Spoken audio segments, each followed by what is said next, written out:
المغربي علاء بلعروش يفاجئ ياسين بونو قبل انطلاق أولمبياد باريس، و10 أسماء من المنتخب المغربي الأول مرشحة للمشاركة مع المنتخب المغربي الأولمبي في أولمبياد باريس. قبل ذكر التفاصيل لا تنسى الإعجاب بالفيديو والاشتراك في القناة ومتابعة الصفحة، وهيا نبدأ. البداية مع تصريح حارس نادي ستراسبورغ الفرنسي علاء بلعروش حارس المنتخب المغربي الأولمبي، التصريح المثير الذي أدلى به اليوم والذي أكد فيه أنه يستحق أن يكون الحارس الأساسي للمنتخب المغربي الأولمبي في أولمبياد باريس أكثر من الحارس ياسين بونو.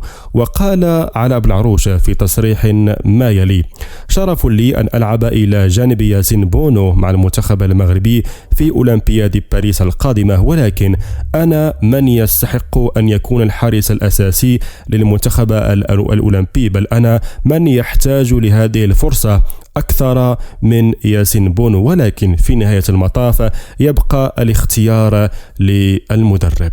علاء بلعروش يريد من خلال تصريحاته أن يؤكد بأنه هو من يستحق أن يكون الحارس الأول للمنتخب الأولمبي بدل ياسين بونو، علما أن قوانين الأولمبياد تسمح لأي منتخب أن يضم إلى فريقه 3 أسماء فوق السن المسموحة فوق 23 سنة، والتقارير تؤكد أن المنتخب الأولمبي سيستدعي حتما ياسين بونو، ولذلك خرج علاء بلعروش بهذه التصريحات.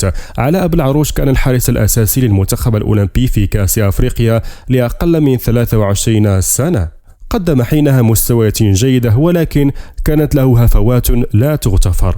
أما بالنسبة للأسماء 10 التي تلعب مع المنتخب المغربي الأول والتي من الممكن جدا بل تعتبر مرشحة فوق العادة للتواجد مع المنتخب المغربي الأولمبي في أولمبياد باريس، فهي كالتالي: شادي رياض، أمير تشارتسون، بلال خنوس، إسماعيل سيباري، إلياس أخماش، أسامة العزوزي، وإلياس بن صغير. وهذه الأسماء تم تصعيدها منذ مدة إلى المنتخب المغربي الأول تحت قيادة وليد الرقراقي.